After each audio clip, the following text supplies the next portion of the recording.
नमस्कार, शिवा जोहार दोस्तों। मैं प्रमोद सिंह मर्रापे स्वागत करता हूं आप सभी का मेरे यूट्यूब चैनल में। और आज मैं अपने यूट्यूब चैनल के माध्यम से आपको दिखाने वाला हूं गोंडवाना कालीन 16वीं सदी में बना वह किला जिसे राजा हृदय शाह ने बनवाया था। और उन्होंने इसका निर्माण 16वीं सदी में करवाया था। और इस महल के बारे में ऐसा कहा जाता है कि यह महल 2.5 दिन में बनकर तैयार हुआ था, जैसा कि आप देख सकते हैं।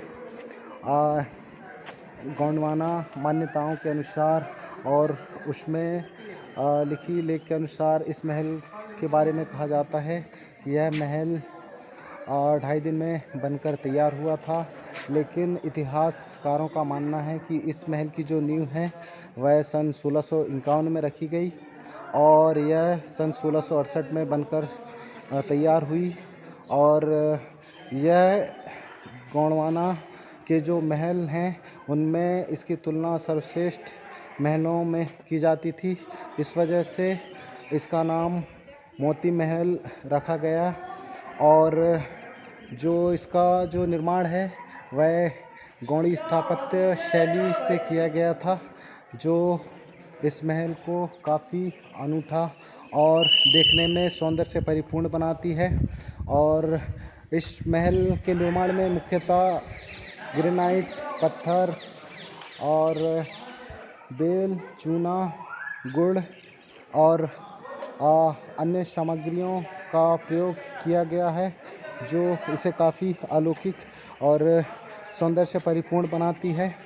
और बाकी की जानकारी मैं आपको दूंगा अपने गाइड के माध्यम से, जो कि यहाँ के गाइड हैं। यह जो दृश्य आप देख रहे हैं यह मुख्य प्रवेश द्वार के सामने का दृश्य है और इसमें महल का संक्षिप्त विवरण दिया गया है। और जितने भी पर्यटक यहाँ पर आते हैं उनके टिकट से संबंधित व मोती महल के निर्माण से संबंधित और भारतीय जो पर्यटक और विदेशी पर्यटक आते हैं उनके लिए जो टिकट से संबंधित यहाँ पर जानकारी सामने दिया गया है। और आप ये जो द्वार देख रहे हैं यह महल के सामने का मुख्य प्रवेश द्वार है। बाकी जानकारी हम गाइड के माध्यम से जानेंगे। तो चलिए मैं गाइड के माध्यम से आपको आगे की जानकारी दूंगा। तो ये हमारे गाइड हैं। आपका क्या नाम है सर? मेरा नाम महावीर शरण झारिया है जी। तो अब महावीर शरण झारिया जी हमें इस महल के बारे में जानकारी देंगे। तो चलिए चलते हैं आगे। और आप ये जो द्वार देख रहे हैं मुख्य प्रवेश द्वार है महल के अंदर जाने के लिए। और मैं आपको दिखाता हूँ यहाँ के अंदर की कलाकृति, जो देखने में काफ़ी अलौकिक और सौंदर्य से परिपूर्ण है। और ऐसा कहा जाता है कि इसकी जो नींव है यह सन 1651 में रखी गई थी। और ऐसा मानना है कि यह जो महल है यह 2.5 दिन में बनकर तैयार हुआ था। लेकिन शोधकर्ताओं के अनुसार सन 1651 में इसकी नींव रखी गई थी और सन 1668 में यह महल बनकर तैयार हुआ था। तो चलिए बाकी जानकारी हम जानेंगे हमारे गाइड के माध्यम से। तो अपन शुरू कहाँ से कर रहे हैं हम लोग? यही से सर, यहीं से कर रहे हैं जी। सर। जो किला जो है ना, जो गौड़ साम्राज्यों का है, गौड़ वंशों का ये किला है। यहाँ के जो राजा थे वो उनका नाम था हृदय शाह। रानी दुर्गावती और संग्राम शाह के बाद जो सबसे लोकप्रिय राजा हुए थे वो थे राजा हृदय शाह। उन्होंने 1651 में अपनी राजधानी को स्थानांतरित किया था यहाँ। इससे पहले राजा हृदय शाह का शासन कहाँ था? चौरागढ़ नरसिंहपुर के पास है सर। वहाँ से उन्होंने अपनी राजधानी को स्थानांतरित किया था यहाँ पे। क्या कारण था वहाँ से यहाँ तक स्थानांतरित सर करने क्या का? ये था कि ये जो नर्मदा जी के सुरक्षित पवित्र तट पे है ना, और चारों साइड से ये सर पहाड़ियों से घिरा हुआ है ना, और ये पवित्र स्थान पर उन्होंने अपनी राजधानी को स्थानांतरित किया था जी। तो जब ये अपनी राजधानी को यहाँ पे पूर्णता प्रदान करने जा रहे थे सर, तो उन्होंने बहुत से भवनों का निर्माण किया। जैसे यहाँ आप जो वर्तमान में आप यहाँ पे हो, तो इसे स्थानीय लोग जो है राजा महल के नाम से जानते हैं जी। और ये मोती महल के नाम से प्रसिद्ध है ये किला। ये राजा हृदय शाह का निवास स्थान है। राजा अपनी रानी सुंदरी देवी के साथ यहाँ पे निवास करते थे। आइए, बहुत सी किंवदंती और कहानियाँ हैं जो मशहूर हैं। तो मैं आपको बताऊंगा, मगर वो हमारे पास लेख में कहीं नहीं है। हम अपने पूर्वजों से सुनते आ रहे हैं। जो ये आप ये बड़ा सा आंगन जो हिस्सा देख रहे हैं ना सर, है ना, बताते हैं कि यहाँ पे दरबार लगता था। और ये जो ऊंचे ऊंचे दो हिस्से दिख रहे हैं, यहाँ इनको कचहरी कहा जाता है। यहाँ पे राजा बैठते थे अपने मंत्रियों के साथ, और यहाँ पे रानियाँ अपनी दासियों के साथ। और यहाँ पे दरबार लगता था। और ये स्नानागार है। बताते हैं कि उस समय में यहाँ पे जो पानी का कोई जल स्रोत ऐसा था कि नर्मदा जी का पानी जो है डायरेक्ट यहाँ पे आता था। ऐसा कोई जल स्रोत था। ये जो हिस्सा दिख रहा है जी सर, ये 4 मंजिला जो दिख रहा है, जी। ये राजा का निवास स्थान है। राजा यहाँ पे निवास करते थे। कुछ लोग बोलते हैं कि ये 7 मंजिला है। हाँ, ये 7 मंजिला है। 5 कैसे? ये है हो, और बाकी 2 हिस्सा नीचे का है इसका। नीचे का है। हाँ, जी। ऐसा बताते हैं। 7 मंजिला है ये।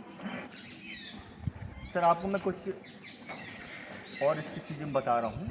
सर ये जो नीचे का हिस्सा, ये अतिथि कक्ष कहते हैं इसको। यह जो दृश्य आप देख रहे हैं, यह जो दिख रहा है, यह जो दृश्य देख रहे हैं, इसे अतिथि कक्ष के नाम से जाना जाता था। जैसे कि आप देख रहे हैं यह सुंदर दृश्य। यहाँ पे हमको मेहमान नवाजी किया जाता है। तो दिख रहा है सर ये नक्काशी। जी। तो बताते हैं सर, पहले इनमें ऐसे कुछ फ्रेम, ऐसे कुछ चित्रकला थी जी। उस समय में। और ऐसा कहा, इसके बारे में ऐसा भी कहा जाता था कि यहाँ पर जो राजा और उनके राजवंश से जुड़े जो उनके पूर्वजों की यहाँ पर जो छाया प्रति यहाँ लगी थी, एक प्रकार से कहा जाए तो पेंटिंग्स वगैरह लगी थी यहाँ पर जो बना है।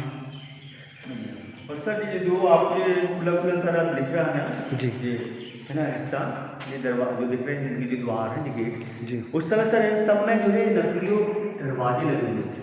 जो उस समय ये चौखट दिखा रहा हूँ आप, जो अभी वर्तमान में स्थित है। और ऐसा मतलब यहाँ के बारे में ऐसे भी कहा जाता था कि यहाँ पर जो दरवाजे लगे थे वो अष्टधातु की जो लकड़ियों के थे। जी चौखट है सर, देखिए जी। उसी समय का है। जी।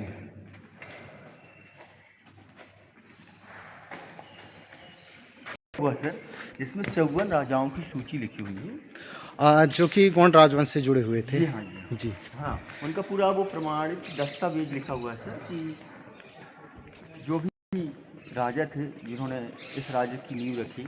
जी। हाँ। और जो प्रथम से लेके आखिरी तक आखिरी शासक तक। का नाम है इसमें। जी, और जी। कुछ वंशावली लिखी हुई है। और लोगों का वहम है सर कि इसमें जो है खजाने का राज छुपा हुआ है। बता जी दें हाँ, सर? ज़्यादातर ऐसी सुनने हाँ, में आता है कि सर, यहाँ हाँ जी, हाँ जी। जो शिलालेख लिखा है वो हाँ। कौन सी देवनागर शैली में हाँ, है ना? देवनागर साइड संस्कृत भाषा में सर। जी, जी। जी हाँ जी। हाँ, विधि है यहाँ पे, है ना? जी। और ये इन सारी चीज़ों की जो है वो विभाग में भी इनको प्रमाणित होता है।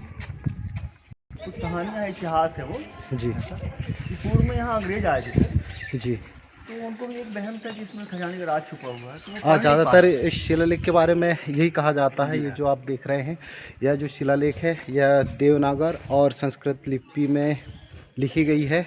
और ऐसा कहा जाता है कि आज तक जो शोधकर्ता है वो तक नहीं इस लेख को नहीं पढ़ पाए। और इसमें गोंडवाना राजवंश, जो गोंडवाना का शासनकाल है, और उनके 51 या 54 जो 54 राजवंशों जो राजा थे उसका वर्णन इस शिलालेख में है। तो चलिए अब आगे की जानकारी हम और अपने गाइड से जानते हैं। सर यहाँ की जो कुछ किंवदंतियाँ, कुछ कहानियाँ हैं सर, जो बहुत मशहूर है, जी। वो आपको मैं बता रहा हूँ। हाँ। कहते हैं सर ये किला जो है जी। वो 2.5 दिन में बना। 2.5 दिन में, हाँ, ये तो हम भी सुने थे। और जब ये किला बनकर तैयार हुआ था तो यहाँ पर 2.5 पहर यानी कि 10 घंटे तक सोने की वर्षा हुई थी। और सर 2.5 दिन में किला बना हुआ है, और 2.5 घंटा जो है सोने हाँ, की सोने की हुई। बारिश हुई जी थी। हाँ। जी। ऐसी किंवदंतियाँ कहानियाँ सर मशहूर है। सर एक और बात है, जो राजा हृदय शाह थे वो उनके पास देव शक्तियाँ थी। जी। रानी थी, उनके पास भी देव शक्ति थी सर। जी। वो नर्मदा जी के, और उनकी जो देवी देवता थे, है ना, अन्य जो भी उनकी, जी, है ना, जी, कुल जी। देवी देव उनके बहुत बड़े भक्त थे सर। बड़ा तो- देव, हाँ जी हाँ। माला देवी। जी हाँ, उनकी जो भी कुल देवी देवता थे सर, है ना, जी। उनकी बहुत बड़े भक्त थे, और उनकी उनकी कृपा थी उनके ऊपर। जी। हाँ, तो बताते हैं सर कि 2.5 घंटा जो है वो सोने की यहाँ पे बारिश हुई थी, और 2.5 दिन में ये किला बनकर तैयार यहाँ हुआ से था। सर 3 किलोमीटर की दूरी पे ही काला पहाड़। जी। जब राजा हृदय शाह अपनी राजधानी को यहाँ पे स्थापित करने जा रहे थे सर, पूर्णतः प्रदान करने जा रहे थे वो, जी। तो उनको क्या है, ये सारे भवन बनाने थे सर, तो उनको पत्थरों की ज़रूरत थी। जी। तो उन्होंने एक पत्थरों का बहुत विशाल पहाड़ का निर्माण कर दिया। जी। बताते हैं सर कि राजा वहाँ पर जाता था, जी। और उन पत्थरों को आदेश करता था तो वो पत्थर यहाँ पे उड़ के आते जी, और मंत्र के माध्यम से जी हाँ, उन्होंने मतलब इस किले का निर्माण करवाया जी उन हाँ, पत्थरों से।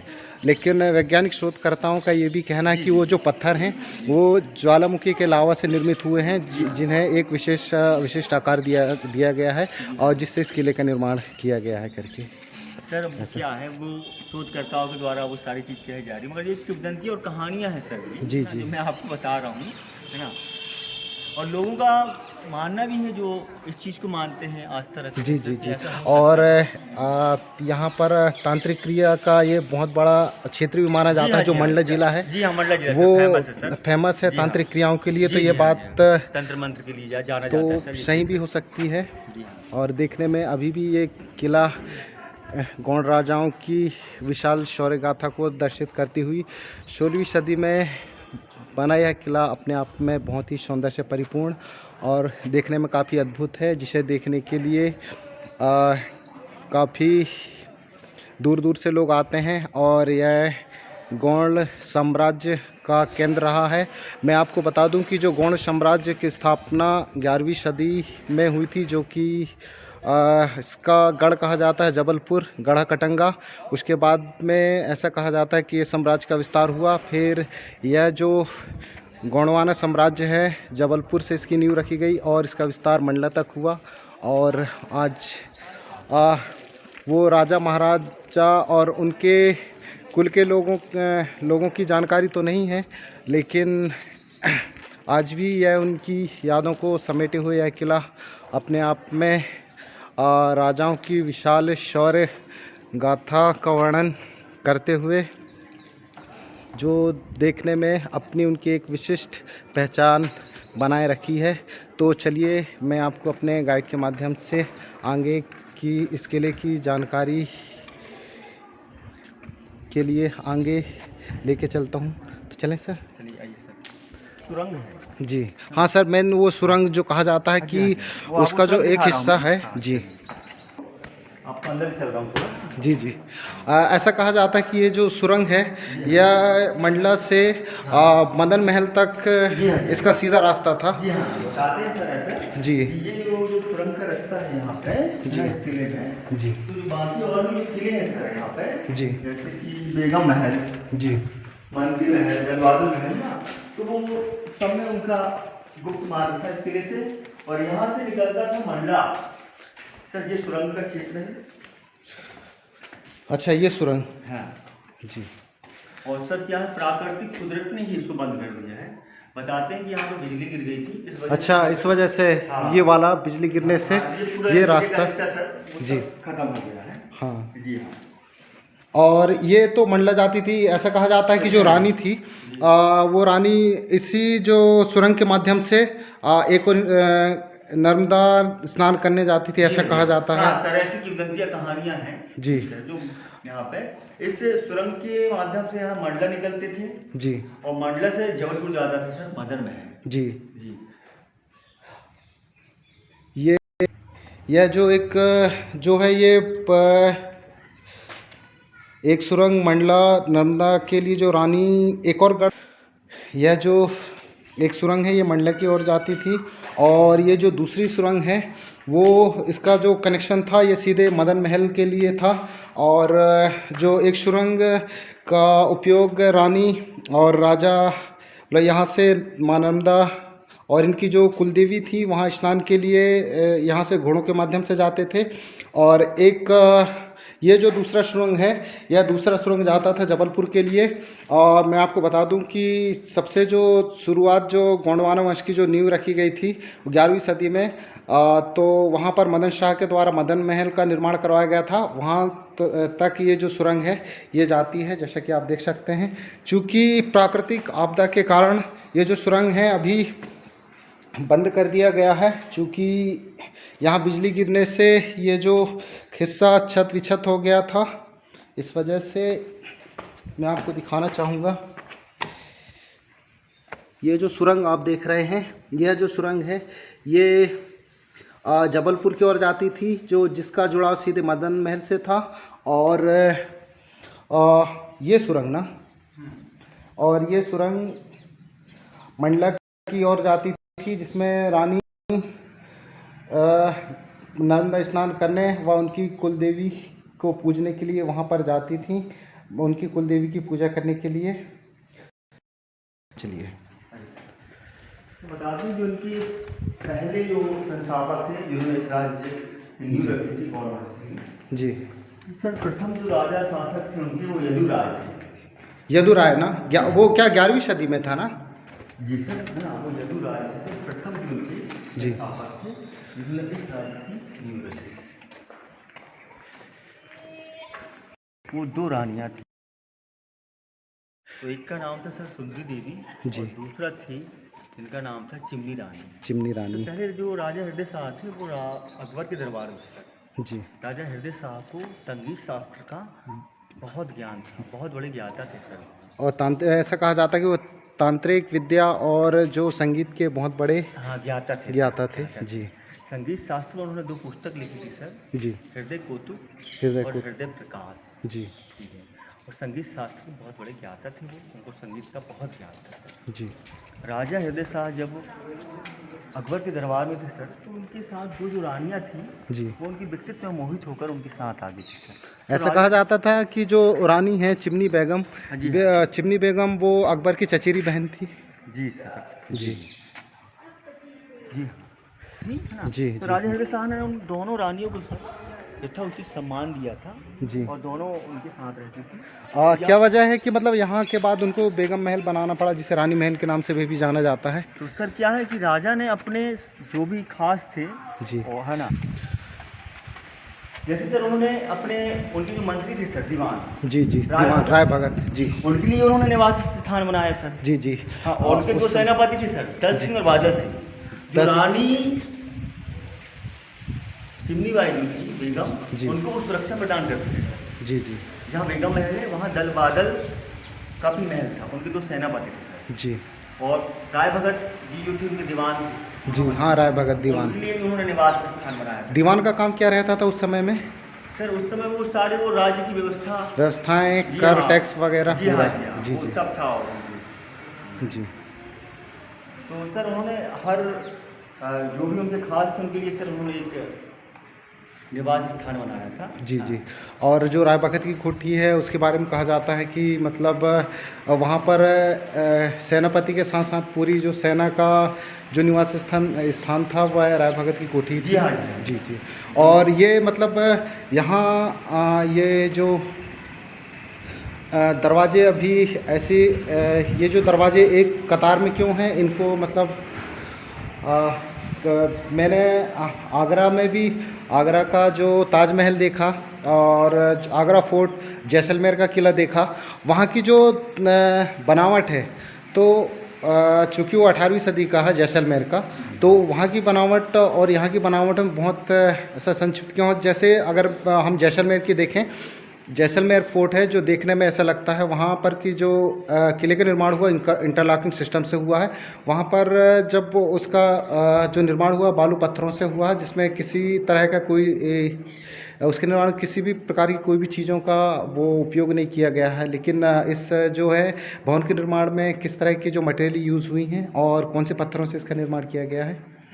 तो सर इसमें जो मटेरियल लगा गया है सर इसमें है ना जी, अपन चलते चलते बात करते हैं। निर्माण में तो मैं आपको बता रहा हूँ सर, पुराना जो मसाला है सर जी उड़द की दाल जी गुड़ की मरी जी बेल आते हैं सर उनका गूदा जी और गोंद जो निकलते हैं सर जी। है ना, हाँ, जंगलों से वो रेता रेत ईंट या खपरे का बुरादा सर जी चूना इन सब से मिलके ये बना है सर, इसलिए सर इतना मजबूत है। मजबूत। और बाकी की जो हैं इनकी दीवारें इतनी चौड़ी क्यों हैं जो दीवारें? सर पहले की ऐसी तकनीकी थी सर है ना कि बाकी अगर बात करें जैसलमेर का और जो आगरा फोर्ट है वहाँ की जो दीवारें हैं तो इनसे आधी में होंगी, लगभग 4 फीट का उनका रहता है लेवल, लेकिन ये बहुत देखने में इनका आकार बहुत बड़ा दिखाई देता है।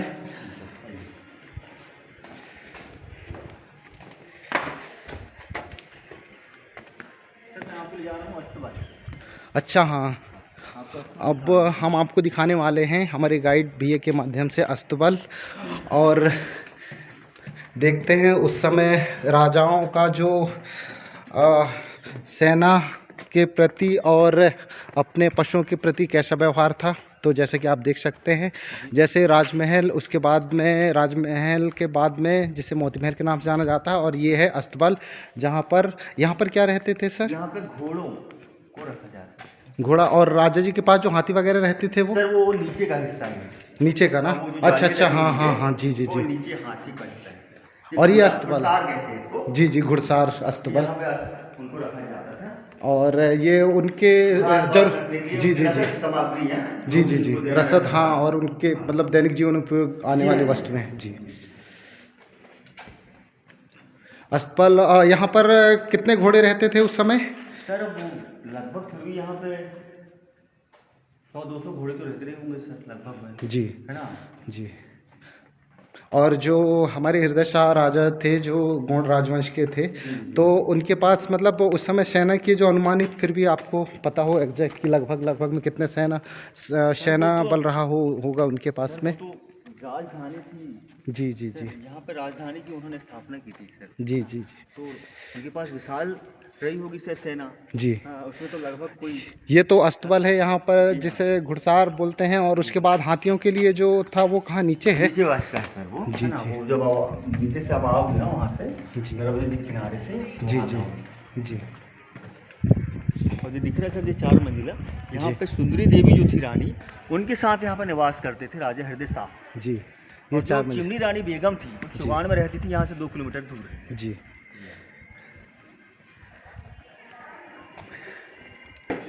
तो चलिए अब हम देखते हैं ऊपर का हिस्सा इस महल का, जो देखने में काफ़ी अद्भुत है, और इसे गोंडी स्थापत्य शैली से निर्मित किया गया है। जैसे कि आप देख सकते हैं, इस महल का दृश्य आप ऊपर से देख सकते हैं। बात की जाए इस महल के बारे में, ऐसा कहा जाता है कि इसकी जो नींव रखी गई थी वो सन 1651 में, और जो आप ये हिस्सा देख रहे हैं यह ऊपरी हिस्सा है, जो देखने में काफ़ी अद्भुत और सौंदर्य से परिपूर्ण है, जो कि गोंड राजाओं के कला कौशल को दर्शाता हुआ यह 16वीं सदी का हिस्सा 16वीं सदी का यह महल अपने आप में काफ़ी खूबसूरत है। बाकी जानकारी देंगे हमारे गार्ड सर। सर ये जो है देवस्थान है, देवस्थान, जी जी उस समय का है सर, बताते हैं इसको। जी। ये यहाँ पर राजा का देवस्थान था सर। हाँ, राजा हृदय शाह, राजा शंकर, हाँ अच्छा हाँ अभी आज भी जनजाति लोग समाज जी के जी। लोग आते हैं, अपनी आज आस्था से यहाँ पूजा पाठ करते हैं सर वो, है ना? जैसा कि आप देख सकते हैं, यह जो देवस्थान है यह राजा हृदय शाह का देवस्थान है, और यहाँ पर वो बड़े देव की पूजा करते थे।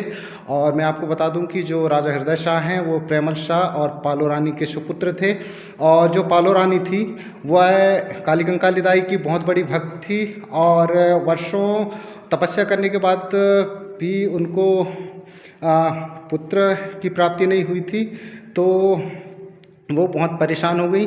तो वह काली कंकाली दाई की मढ़िया में जाकर विनती की, और तब जाकर काली कंकाली दाई ने उनको वरदान दिया।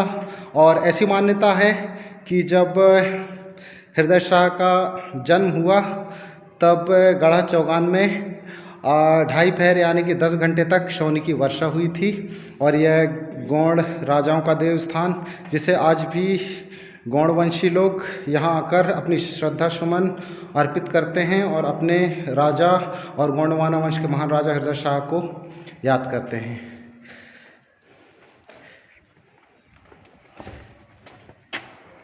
जैसा कि आप देख सकते हैं, गौड़ी स्थापत्य शैली से निर्मित यह किला अपने आप में बहुत ही खूबसूरती से परिपूर्ण है, जिसे देखने के लिए आज भी दूर दूर से लोग आते हैं।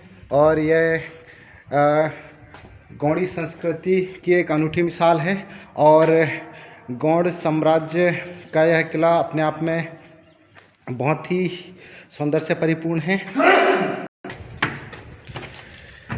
यह जो आप सीढ़ी देख रहे हैं, आप ये सोचेंगे कि ये सीढ़ी इतनी छोटी क्यों है, तो इसके बारे में भी ऐसी कहावत है कि जब अगर कोई आक्रमणकारी आए और अगर वो सीधे आए तो उस समय मैं आपको बता दूं कि ये जो राजा थे, ये तीर कमान वाले राजा थे। इनके पास लगभग 16वीं सदी में तो तोप का निर्माण हो गया था, लेकिन इनके पास चूँकि ये आदिवासी क्षेत्र है, बहुत पिछड़ा हुआ क्षेत्र है, तो जो राजा हृदय शाह थे वो तीर कमान वाले राजा थे। तो इन जो सीढ़ियों का निर्माण इस तरह से करवाया गया था ताकि अगर कोई आक्रमणकारी हमला करे तो आने के बाद अगर यहाँ से आएगा सीधे सीढ़ियों के माध्यम से तो उसकी एकदम स्ट्रेट पोजीशन बनेगी और जो उनके सैन्य या पहरेदार हैं वो सीधे तीर कमान के माध्यम से उस पर सीधे हमला कर सकते थे।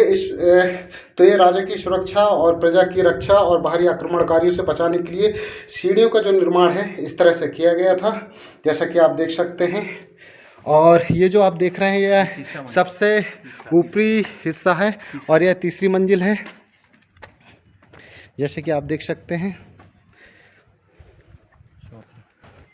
और चलिए अब मैं आपको लेके चलता हूँ ये चौथे हिस्से पे, चौथी मंजिल, जो देखने में काफ़ी अलौकिक सौंदर्यता से परिपूर्ण और गोंडवाना साम्राज्य की स्मृति में यह जो किला अपने आप में बहुत ही महत्वपूर्ण है। और ये इस किले का सबसे आखिरी मंजिल है, जैसे कि आप देख सकते हैं। यह जो किला आप देख रहे हैं, यह जो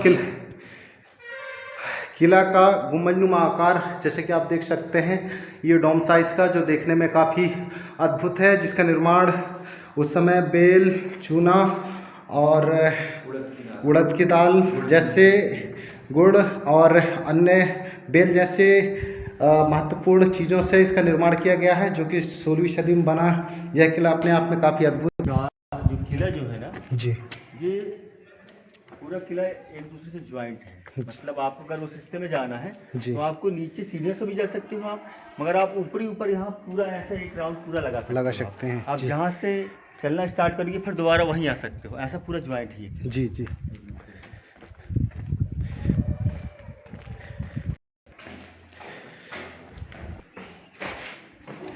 सर आप यहाँ कहीं भी खड़े हो जाओगे जी, तो आपको जो है वो लास्ट का सिरा यहाँ से पूरा शीश दिखेगा आपको जी, एकदम स्टेज। हाँ, पुरानी ऐसी कोई तकनीक थी सर। जी जी जी जी, पुरानी ऐसी तकनीक थी। अच्छा, इतिहासकार के द्वारा लोगों के द्वारा पता चला है सर जी, मोती महल है जी, किला का जो है, तो बताते हैं कि महलों में जो सर्वश्रेष्ठ रहता था सर जी, उसको है मोती महल नाम दिया जाता था। जी, ऐसे ही जो कुछ इतिहासकार लोग आए हैं उन्होंने बताया हमें जी, कि उस समय में ये किला जो था जी, किलों में सर्वश्रेष्ठ था जी, उस समय। और इसकी बनावट और सुंदरता देखने में ही बनती है। आज ताजमहल अपना है। जी जी, ताजमहल हो गया, जैसलमेर फोर्ट हो गया, आगरा फोर्ट हो गया। तो ऐसे सर मोती महल उसी को दिया जाता था, नाम बताते हैं जी, जो किलों में सर्वश्रेष्ठ था। जी जी, जो मध्य प्रदेश का जो रहा किला, ये मोती महल बहुत ही प्रसिद्ध खूबसूरती। और इस तरफ का ये जो बना है ये काय के लिए था, ये जो इस तरह से जो यहाँ से, अच्छा ये तो नीचे से। जी जी जी, ये आपको चीज दिखा रहा हूँ सर, सुरक्षित दृष्टि से बनाया जाता है सर, बताते हैं। जी जी, सर यहाँ से अपन अगर जाएंगे ऐसा जी अंदर, तो अंदर ही अंदर सर अपन वो वहाँ पे निकल जाएंगे सर उस द्वार पे। हाँ, आप वहाँ पर रहिए, मैं आपको वहीं पर मिलता हूँ। ठीक है। ये जैसे कि आप देख सकते हैं सुरक्षा की दृष्टि से, जैसे बरसात के समय, जैसे अगर बारिश के समय या अन्य आपातकाल स्थिति में राजा अगर निरीक्षण करने के लिए यहाँ आता था तो उसके लिए यह रास्ता सबसे अच्छा रहता था। यह बारिश से भी बचाव करता था, धूप, बारिश और बाहरी आक्रमणकारियों जो इस किले के बारे में नहीं जानते थे उनसे भी राजा को बचाता था और उनकी प्रजा को। जैसे कि आप देख सकते हैं 16वीं सदी का बना यह किला अपने आप में अपनी अलौकिक सौंदर्यता और गोंडवाना राजवंश के महान नायकों की जीवनी को संजो कर रखा हुआ है, जिसे देखने के लिए आज भी आदिवासी समुदाय के बहुत लोग यहाँ पर आते हैं। और तो चलिए अब इसका सबसे शीर्ष का हिस्सा मैं आपको दिखाता हूँ।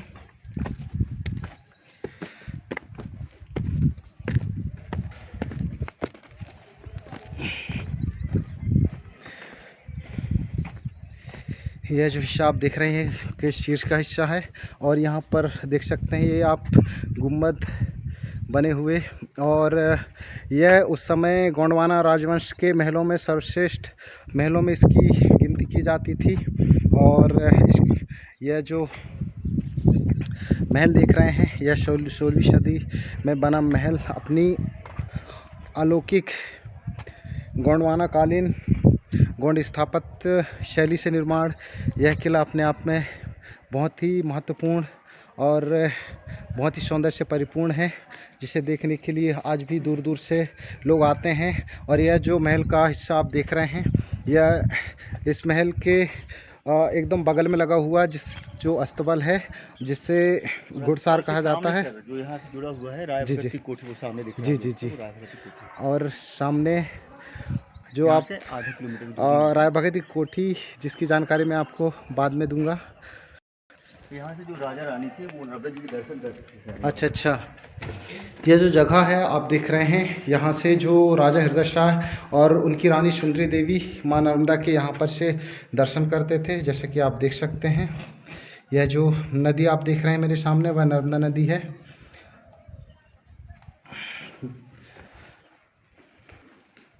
ऐसा कहा जाता है कि राजा हृदय शाह और सुंदरी देवी जब सुबह उठते थे तो सर्वप्रथम सूर्य देवता के दर्शन और माँ नर्मदा के दर्शन करने के बाद में अपने कुल देवी देवताओं की पूजा करते थे।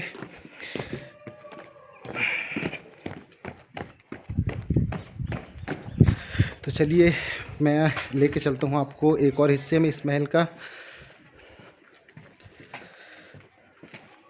और ये क्या था, ये वाला, ये जो हिस्सा आप देख रहे हैं कचहरी वाला हिस्सा है। और इसकी क्या विशेषता थी, यहाँ राज दरबार लगता था ना जी। ऊपर सर इनका राजा और रानी जो है यहाँ पर बैठते थे। अच्छा, और नीचे जो है सर दरबार लगता था। नीचे दरबार लगता था जी। ये ऊपरी हिस्सा है जो इसका जी।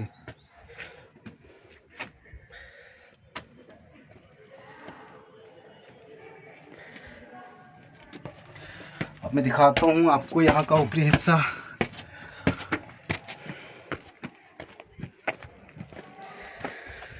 आप अगर इस गर्मी में छुट्टी मनाने का प्लान करना चाह रहे हैं तो आप आइए और देखिए रामनगर और यहाँ पर बने गोंड राजाओं के विभिन्न किले महल जो संजोए हुए हैं आदिवासी राजाओं के संस्कृति कलाकृति और उनके शौर्य से संबंधित बहुत सारी जानकारी आपको यहाँ पर मिलेगी। और ये क्या था, ये राजाओं, कचहरी था। ये कचहरी था। अच्छा, यहाँ पर क्या होता था कचहरी में? यहाँ पे राजा अपने मंत्रियों के साथ यहाँ पर बैठते थे जी। और रानी वहाँ पर अपनी दासियों के साथ। अच्छा, और यहाँ से जो है दरबार लगता था का हिस्सा जी। तो चलिए एक बार पुनः मैं आपको लेके चलता हूँ नीचे की ओर इस महल के।